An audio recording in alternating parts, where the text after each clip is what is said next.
A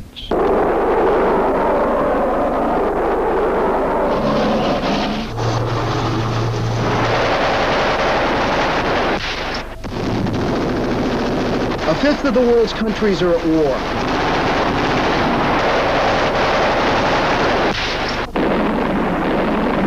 The lifeblood of war is weapons.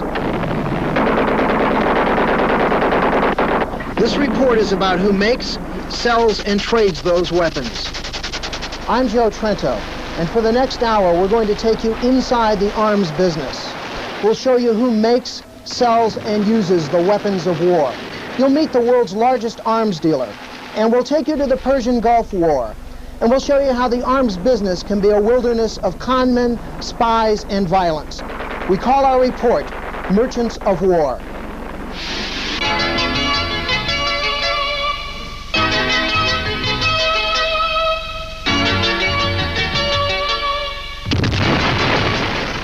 This promotional film is one way the French arms firm, Aerospatiale, sells its Exocet missile. And at $1 million each, they have made plenty of sales. The Exocet has sunk thousands of tons of shipping in the Falklands War and now in the Persian Gulf. And this is Aerospatiale's display at the Navy League Arms Show in Washington, D.C. Aerospatiale is one of a handful of foreign contractors selling at the largely American Arms Convention. It is a show for government and military officials of the United States, but the foreign buyers shop here too. And the prime purpose is to sell and sell more.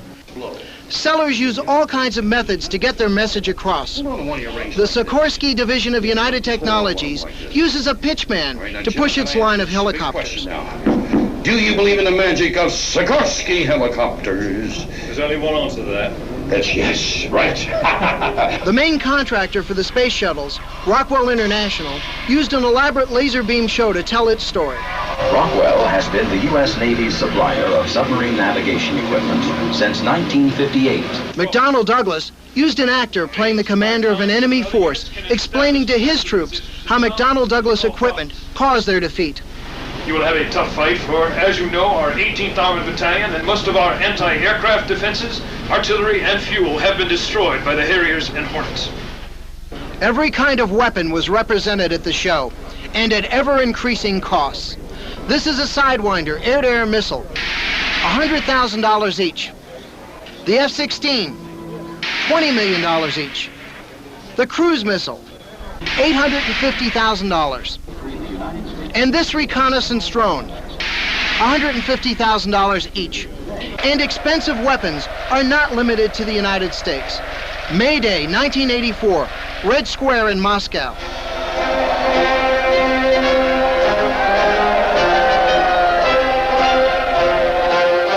Every day, hundreds of additional weapons go into the Soviet arsenal. The Soviet war machine is outproducing the United States in conventional weapons 5-to-1.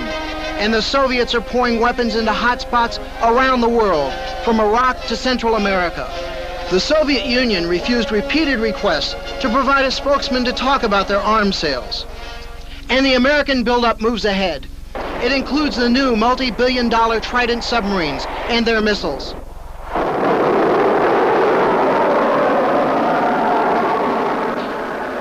As the escalation of weapons continues, the Soviets ordered more missile-carrying submarines deployed off the coast of the United States, after the United States added to its arsenal of atomic weapons in Western Europe. Each side has tens of thousands of nuclear warheads atop missiles pointed at each other. The bill for all these weapons on both sides now totals nearly $1 trillion a year. The fear of nuclear Armageddon is sweeping Europe. Mass demonstrations protesting the basing of more nuclear weapons are common. Cambridge University professor and European peace movement leader Gwen Prinz. The only thing that nuclear weapons can do for you is not related to doctrine at all. It's the fact that their existence may make superpowers more careful than they would otherwise be. That may be so. It's not provable one way or the other. But not since the U.S. dropped the atomic bombs on Japan in 1945 has anyone died in atomic warfare. Senator John Glenn. We concentrate on the big boom because that would be the most spectacular, and it's been on TV, and it's been It's very catching when you make a story about it on TV, but the piecemeal losing of people in third world nations and others around the world that mounts up to horrendous totals just doesn't get that much attention. Smithsonian historian and military curator Dr. Edward Ezell. The best minds have not attacked or paid attention to conventional weapons. And those are the weapons that on a day-to-day basis have killed people over the last 40, 50 years since World War II. Most of the hot wars that have been fought in the world in the last 40 years have been wars that have been fought in the third world between countries or between groups within countries that are supported by one side or other in the superpower confrontation. And the current major surrogate war is in Central America. The Soviet Union and its satellite Cuba back the Nicaraguan regime that supports the Marxist rebels in El Salvador and Honduras. The United States backs anti-Sandinista rebels fighting in northern Nicaragua and in southern Nicaragua. And the common denominator is weapons. Not weapons of mass destruction, but plain old-fashioned rifles and artillery. The kind of weapons that have killed 20 million people since World War II. Retired U.S. Naval Admiral Jean Larocque is a critic of both the U.S. and Soviet Union. They're the real villains in this piece because they do the basic research, they develop these devastatingly destructive new weapons, and they peddle them around the world. We have entered the age of war by proxy. Across the map of the world, we face off with the Soviet Union through other nations and revolutionary movements. There are today some 40 wars going on in the world today. There are only 160 countries in the world, but the United States alone is providing military assistance, weapons to 130 countries of the 160 in the world. State Department arms official Stanley Sienkiewicz defends U.S. sales. We do it because we believe it is a highly moral and important political purpose to help defend the survival and security of an Israel, of an England, of a Thailand, of an El Salvador, Honduras, and so on down the line. U.S. government statistics show the United States sold 39% of all arms to the Third World in 1983. The Soviets had a 17% share, down almost 40% from 1982. But sometimes our weapons policies backfire. The United States sent more weapons to Vietnam than any ally in our history. We had thoroughly equipped the South Vietnamese Army with American material, and when the Saigon government fell in April of '75, most of that material was still in country. And as a result, it fell into the hands of the North Vietnamese. They'd been showing up in El Salvador, they'd been showing up in Honduras. And it was Vietnam era stuff. It was all Vietnam era material. They could trace it by serial number. In the past, the only weapons third world countries could get were the hand-me-downs of the superpowers. Those days are over. When we come back, we'll take you to a third world arms bazaar and show you some new entrants in the arms race.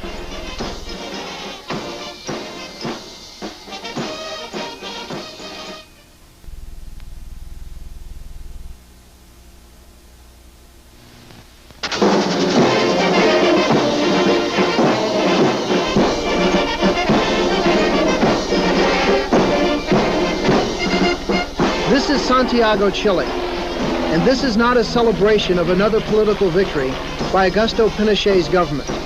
It is the opening ceremony of a convention of arms dealers. Val Frechette is an American arms dealer who sells a wide range of unusual weapons. His customers include his host, General Pinochet. He has also supplied weapons to intelligence agencies around the world. Arms dealers have been around, and arms have been around since the very beginning. Cain killed Abel with the jawbone of an ass. Well, Cain had to buy that jawbone somewhere or pick it up, and it's been like that since the beginning of time. And we're using high technology in this system in order to make it less dependent on the operator, so it's automatic. Another interesting product is a very light helmet made of composite material. Give very high ballistic resistance. y tienen un suministro de munición que normalmente... Many of these people look at these as instruments of survival. Many of these countries, if they didn't produce their arms and equipment that were needed, they wouldn't survive. Those guys are morally repugnant. To me, they're the dope traders of the world. As long as there's been an arms trade, there have been critics. Admiral Jean Leroc is a unique one. After retiring from the U.S. Navy, he started the Center for Defense Information in Washington. But now somehow we've wrapped up patriotism and militarism all in the same phrase. It's patriotic to be militaristic. It is also profitable, potentially so profitable, that even third world countries have taken their limited resources and devoted them to building an arms business. According to Smithsonian historian and military curator, Dr. Edward Ezell, there are more reasons than profit. The coming of age of a nation is when it not gets its automobile industry, but when it gets its weapons industry, and when it starts manufacturing its own small caliber weapons or its own aircraft. I think you can see that, for example, in the states that have come into the arms manufacturing business in the last decade. South Africa, Singapore. Tough men and a challenging task that demands effective weapons. This is a sales promotion tape produced by the Singapore state-owned arms factory, Chartered Industries, touting a new light machine gun.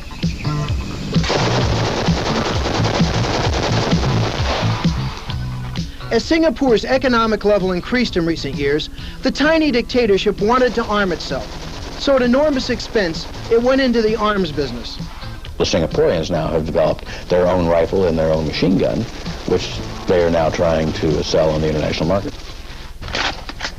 Don Walsh is the American sales representative for Chartered Industries of Singapore. What's happening these days is that third world countries that can afford armaments, rather than being clients of either another country or going to a commercial source, create their own arms industry. Governments control the sales of arms through licensing shipments to other nations. Collectively, they can cut off sales to countries which are politically unacceptable. Chile has been an embargoed country. The large turnout of arms builders at the show is testimony to the ineffectiveness of embargoes. The United Nations voted that no arms were to be sold to Augusto Pinochet's military junta. The United States backed the embargo. And for Chileans who've gone into the arms business, the windfall has been a bonanza. Chile makes all kinds of weapons, from its own jets to cluster bombs. This is an item that has been recently developed, and it is presently under production. It's a 500-pound cluster bomb, which contains 240 bomblets inside, which is dropped from a plane. I believe that the embargo against Chile has been greatly beneficial to us because, as a country, because it produced the need to provide our own needs, and this is how this particular industry developed. The lesson to be learned from all this is that placing an arms embargo on a country is perhaps the least effective way to influence its foreign policy or its domestic policy. South Africa, a rich and highly developed country, was hit hard by the embargo. Embargoed by the United Nations because South Africa has a segregated society for blacks and Asians, the besieged state reacted by launching Arms Corps. Arms Corps, which is the Armaments Corporation of South Africa, employs roughly about 22,000 people. Our annual armaments production is about $1.6 billion. No highly capital-intensive industry can exist on a relatively small home market only. We have to have this capacity should the emergency arise, but under normal circumstances we must sell some of the capacity in order to justify the capital expense and to maintain our people and the technologies that we've invested into this industry.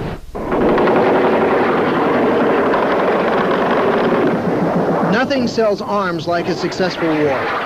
Some found it ironic that the victorious British showed up at the conference to sell the weapons that won the war against another South American country, Argentina. Do you know, it's a strange coincidence, but about a month before the Falklands conflict, we had planned to do a Sea Harrier presentation in the Argentine. So is that your best possible presentation? And then we didn't do it, the Royal Navy took over and did one for us. Another country taken seriously concerning its products for war is Israel. We're passing now the Israeli display, and the Israelis, many years ago, were embargoed on arms. And due to various pressures throughout the world, they're forced to develop their own arms trade. And by doing so, they achieved a degree of sophistication whereby now many other countries in the world use Israeli-developed equipment. This is Simone Leroque-Marc, a French arms dealer who says the Israelis are tough competitors. Well, I don't know. I think their advantage is that they are the only Western country who has a real proven combat capacity, because they are the only one who can say from any weapon they use, look, we have been using that and we know how it works in combat. Israel is very secretive about its own arms exports and very successful at marketing its products. Like this battlefield tank simulator.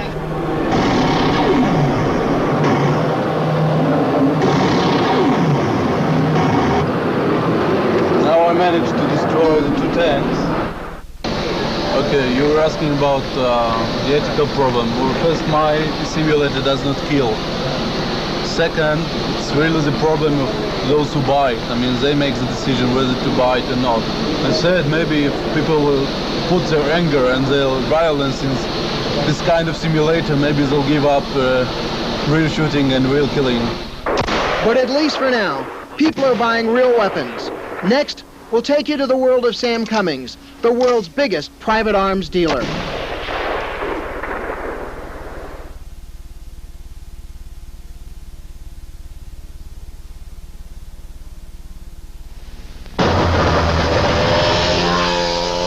Most countries' political base is based on weapons. Chairman Mao is a much maligned individual in contemporary China, but he said one thing for then and now, and that was that politics grow out of the muzzle of a gun. This is Sam Cummings, and this 57-year-old expatriate American walking the streets of Monte Carlo is the biggest private military weapons dealer in the world. The business as a business is fascinating. The subject matter, to me, is my hobby. Cummings has sold tens of millions of guns to armies and sportsmen, mostly war surplus. Even today, when we get a shipment of old material into our British depot, I love to go up and put on an old suit and root through it just to find interesting items. In 1961, Cummings decided to move to Monte Carlo. Coincidentally, Monte Carlo served as the home of the most notorious arms dealer of all time, Sir Basil Zaharoff. Sir Basil used the profits from selling to both sides in a wide range of wars to buy the company that ran Monte Carlo's famous casino. Dr. Edward Ezell says there's much in common between Zaharoff and Cummings. He should know. For 2 years, he worked for Cummings as a sales representative in the Far East. As I say, I think there's a great deal of fantasy involved in what Sam does, both from people who observe him from the outside and from Sam's perspective as well. And I mean, the fact that he lives in Monte Carlo, which was, you know, the old stomping ground of Basil Zaharoff. You think that was deliberate? Oh yeah, it's just part of the whole image. And Sam has been, you know, really cultivated an image. Cummings operates his worldwide empire out of a condominium overlooking Monte Carlo. Fittingly, it is called in French, the Armory. Every morning, Cummings uses a telex to keep in touch with his military customers and branch offices. A telex comes in from Sudan, offering surplus military equipment. I would go about 25% more than that in dollars if my list is the same as your list. Cummings military weapons are shipped and stored at Interarms House in Manchester, England. At any given moment, there are 250,000 guns here. And on little notice, Cummings says he would have no trouble equipping a fair-sized army. It depends how large the army would be, but let's say an army of an average smaller African or Latin American state is 25 to 50,000 men. No problem. Cummings' estimated worth of several $100 million has not satisfied his urge to find the ultimate arms deal. In this case, equipping the Chinese army. But we've been working in China for a little over 4 years now on the initial invitation of the Chinese People's Liberation Army to come out and visit them and take a look at what they had and give them some thoughts on modernization in the light and medium weapons field. As a young arms buff, Cummings got his start at the CIA. His assignment was to buy surplus weapons in Europe. At the age of 23, he left the spy agency and started his own business. So I started Interarms out of a post box with a Delaware corporation with a capital of $100, not paid in. I didn't have the $100 to pay it in. You could do that in Delaware in those days. P.O. box address, low overhead, and we were lucky. It's as simple as that. Sam Cummings has sold or bought arms from almost every country in the world. Interarms has supplied Africa, and his company's weapons have shown up in Egypt. His guns were used at the Bay of Pigs by Fidel Castro, and in Nicaragua under Somoza. But Cummings' best customers are countries in Asia. Today, his weapons are being used by the Thai government to fend off communists. We asked Cummings about the morality of what he does, about how the weapons he sells are used. Can I answer it in a sense by asking you a question? Are you responsible for killing people because your taxes are paid to your government, which uses the bulk of them for exactly the same type of work? Can I answer it by asking you another question?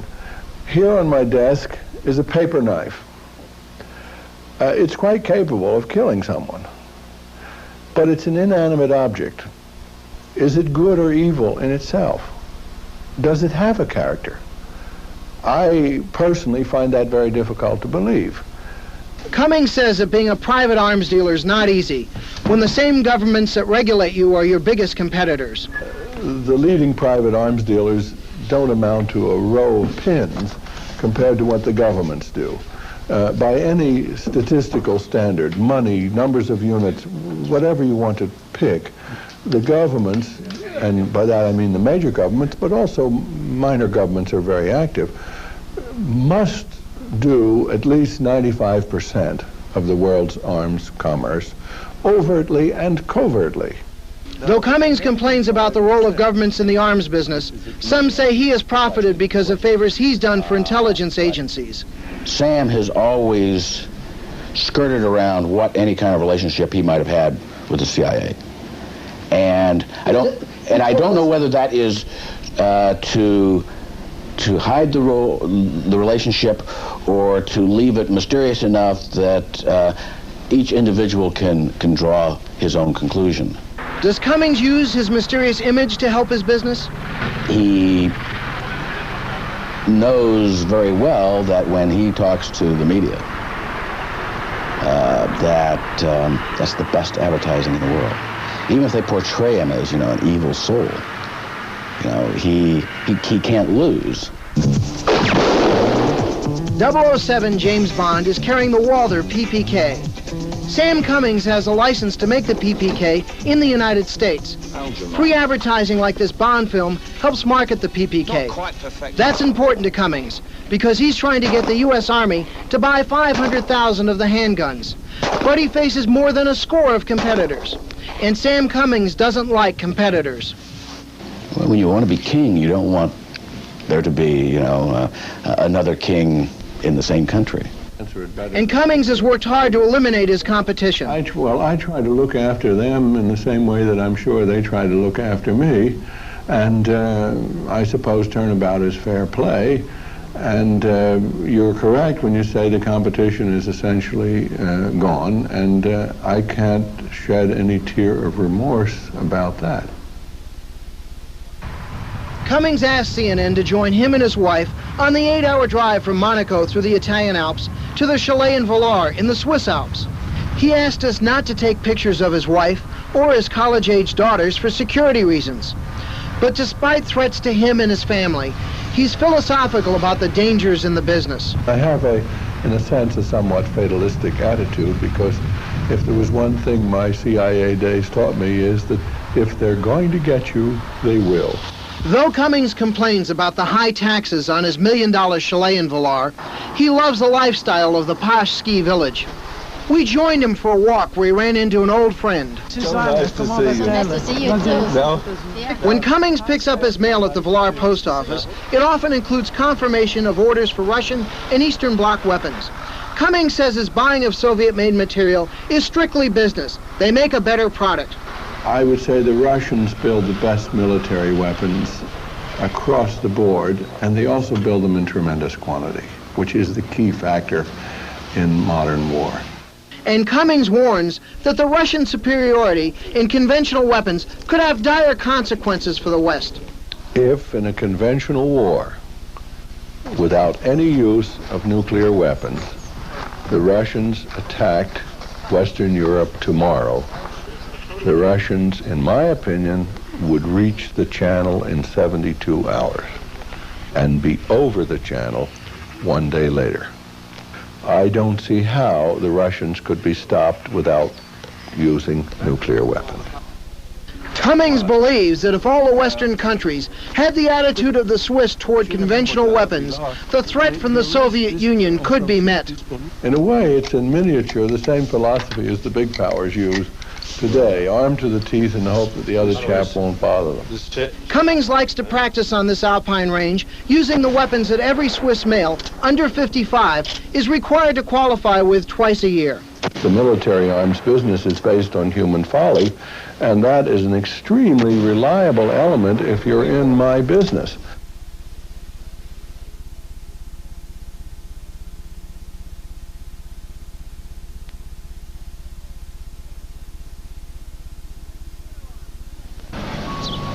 This is Inter Arms USA in Alexandria, Virginia.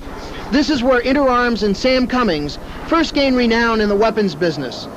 But according to Cummings, the Inter Arms name is sometimes used in gun deals the company never made. We had a high Hungarian official visit us last year in Manchester regarding certain business we have pending in Hungary. The Hungarian official, whom I'd never met until that visit, started our meeting by thanking me for the order I'd given him the year before for a quantity of Kalashnikovs through, in his words, your Austrian agent. I pointed out to the Hungarian official that, first of all, we have not ever had an Austrian agent. And this is the man Cummings says made the deal using the Inter Arms name. Do you know that man? Yes, he was a former independent associate of ours. His name is Ernst Werner Glatt. He's a German citizen living in various spots in Europe and here in the United States. But Glatt was more than a former associate. Cummings was the best man at Glatt's wedding. The Glatt and Cummings families were very close. Not anymore. Well, in my personal view, he wouldn't steal a red hot stove. Cummings says Glatt has gotten very wealthy very fast. Glatt has a flat in this expensive section of London, 4 chalets in Villar, Switzerland, this townhouse in Alexandria, Virginia, and the heart of his real estate empire in the United States, the $10 million, 7,000-acre Black Eagle Farm near Charlottesville, Virginia. Glatt, who agreed only to an off-camera interview, admits being wealthy, but claims he made his millions in the oil and meat business. He says that Cummings is out to ruin him because Cummings doesn't like seeing former employees succeeding as competitors. But clearly this guy is really bothering you. How can we really say that? I would not like to see him in the gun business.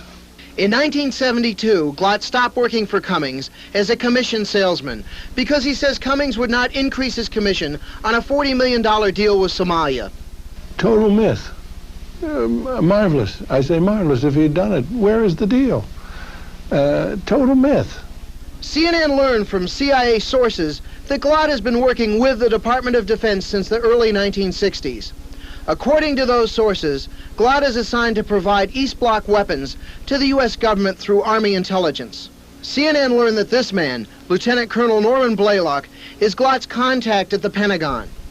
After Army intelligence refused to discuss Glatt, and Blaylock said he couldn't comment, we confronted the intelligence officer at his home. I'm Joe Trento with Cable News Network. Good. We followed your suggestion and called the PIO and had no luck. Colonel Clark told you to refer your questions to him. Please do that. No, he did not tell me that. Please do that. He said he couldn't comment. Please do that. Do you know Mr. Glott? Would you like to have Colonel... I'd love it, but you got it. do you know Mr. Glott? Sir, are you Mr. Glott's control officer? I do believe that if he's working in the gun business with the government for the supply of East Bloc material, and that's the only place that he could work, I do believe that, in my personal view, the government is playing the role of a fool. But if Cummings has stories to tell about his former employees, a former employee has some things to say about Cummings. As we said earlier, Dr. Edward Ezell worked for Cummings at one time. When we first interviewed him at his office in the Smithsonian Institution in Washington, he freely commented about Cummings, although he never mentioned he had worked for him. When we again talked with Ezell, Cummings suggested that we ask him about his interarm supervisor in Singapore, Brian Borthwick. I'm surprised that Sam would bring that up. Brian was accused in the fall of 1973 of having been involved in a plot to assassinate Marcos. Of the Philippines. Of the President Marcos of the Philippines. And Brian, I think, was involved in the plot. Did Sam know about his involvement in the plot? My opinion is yes. And you'll have to ask Sam for the details on that. Cummings said that he had no prior knowledge of the plot, but both he and Ezell agree the method of assassination was bizarre. As I remember from what Brian told me afterwards and what I read in the press afterwards about it, he was to fill a model airplane with high explosives and radio guided, which you can easily do with model airplanes, over, I believe, Marcos's palace. And Marcos, the Philippines, the climate is very agreeable, and they have a lot of outdoor receptions. And as Marcos was lifting a toast to victory, the airplane would zoom in, and that would be the final victory, so to speak. When we return, we'll take you to the Persian Gulf War with a mysterious arms dealer who supplies Iraq.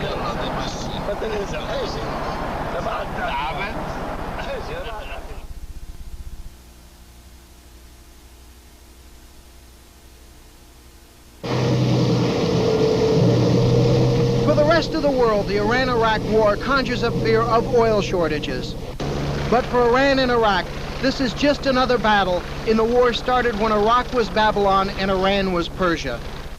The million who have perished in this war are the latest dead in a conflict spanning centuries, and many of those that survive are marked for life.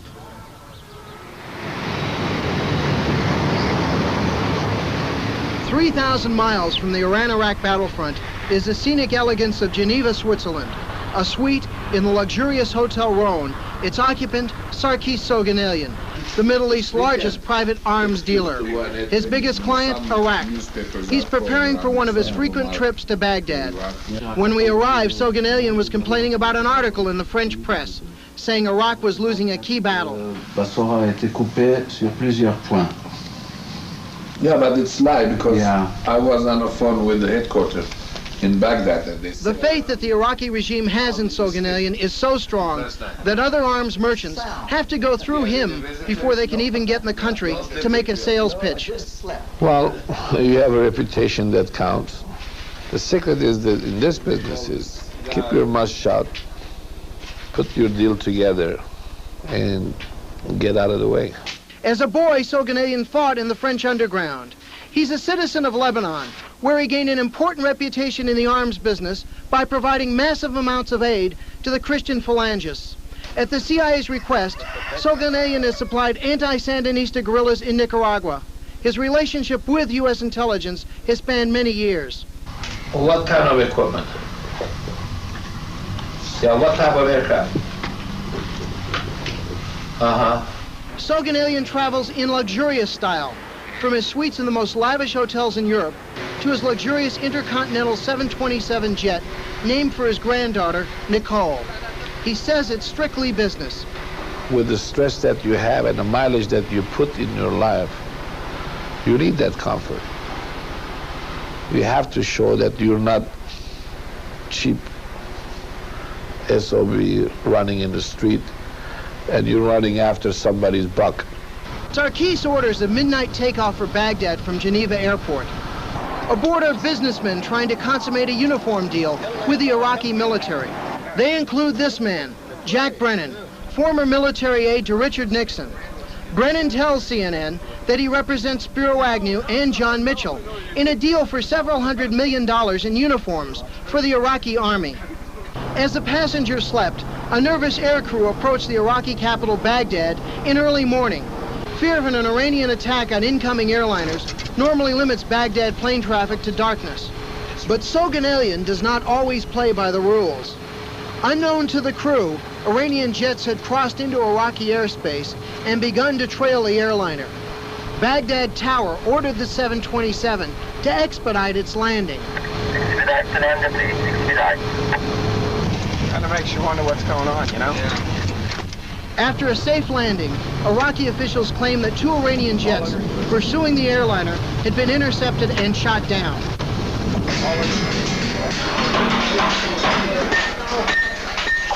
To a first-time visitor, the bustling streets of Baghdad give little hint of a country at war.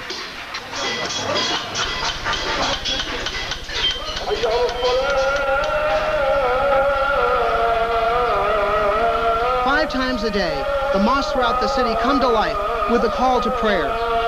For the average Iraqi, there's much to pray for these days, as government-controlled television brings almost a continuous flow of war news, with gory pictures from the front of Iranian war dead. Our forces hit the enemy units in east of Basra, killing and wounding great numbers of enemy troops and destroying some weapons and equipment. Soganelian's brought to Taji, a secret military base north of Baghdad. Here the Iraqi military asked Sarkis to inspect captured and damaged Iranian weapons. Sarkis showed us the wreckage of a U.S.-built Iranian fighter plane. Well, this is an F-14 shot down during the early part of the war. How much money are we seeing in these 2 junk barrels? 10 million apiece. Each case makes 1 aircraft $20 million. But basically, the $20 million has been reduced to a hunk of junk. That's right. That's where your taxpayers' money is. The Iraqis asked Soganelian to look at these captured Iranian tanks, many of them American, for possible salvage value. This tank is a brand new tank. It looks like it. I'll tell you why, because you see, when you have a casting on a rubber, you have certain, the mold cracks that... So it's still there? It's still there. This tank, I don't think this tank has more than 400 or 500 miles. It looks like it was just captured. It was captured. The driver of this tank just left it and walked away. So if you could refurbish this tank, what would it sell for? Is there a market for it at all? I would say $2 million, $2.5 million. If you don't have good army, good armored force, therefore you don't have good politics. Okay, what vehicle are we looking at here? What is this? This is similar to the previous one that we have seen. It's very valuable equipment this year, and it's classified. It's not supposed to be exported without license, State Department license or anything of that sort. But unfortunately, it's here. Would you trust your life in one of these tanks if you had to fight? No, I wouldn't. Because you have to realize one thing. The tank is always a big target in the field. Everybody goes on a tank. Some soldiers do think that the tank is armored and they have a better defense than any other vehicle. For instance, myself, if I would travel, I would be safer in a Jeep than I would be in a tank, because nobody will pay any attention to a Jeep. This is where the war is, Qurna, Iraq, home of the legendary Garden of Eden. Qurna is a dusty town where the Tigris and Euphrates rivers converge into the Shat al-Arab waterway. That waterway has been the key issue between Iraq and Iran going back to ancient times. 10 miles east of here, tens of thousands of Iranians and Iraqis have fought to the death as Iran failed in attempts to capture Qurna and cut Baghdad off from Iraq's seaport, Basra. Partial testimony to the effectiveness of Soganelian's weapons are the dead Iranians on the battlefield and the thousands of prisoners of war in camps throughout Iraq. Soganelian says while Iran has twice the population to fight the war, Iraq is winning with better training and equipment. Are you happy with the army you've helped put together here? Oh yeah, very much so. There's no comparison, but you see again, you're fighting different type of war here. It's unexperienced enemy against iron fist. We are aboard a reconnaissance helicopter that can target artillery and is used for intelligence missions. It is typical of the equipment Sarkis says he supplies to the Iraqis at little profit. I don't take money into consideration at all. In some other areas, I do. But over here, the quantity is big, and the people are our friends. This is the type of relationship we have, therefore, we don't talk about making money or not making money. On the other hand, when the time is right, you ask them any favor you want, I'm sure they will do you the favor. Most of this equipment is supplied by Soganelian through Eastern Bloc countries. We could see in the distance U.S.-built Iranian helicopter gunships supplied to Iran during the Shah's regime, attacking the Iraqi troops. And these are Iranian POWs, who just minutes before these pictures were taken, were probably wounded by weapons Soganelian supplied. When I sell the weapons, I look at it, if it's serving the purpose for peace, for self-defense, and I'll sell it. Some people call us arm dealer. Some people call us arms smuggler. Some people call whatever they want to call. But remember one thing, that State Department himself, the Army, Pentagon himself, your own government himself is an arm dealer. So therefore, we're not alone in the field. Therefore, we do not feel guilty.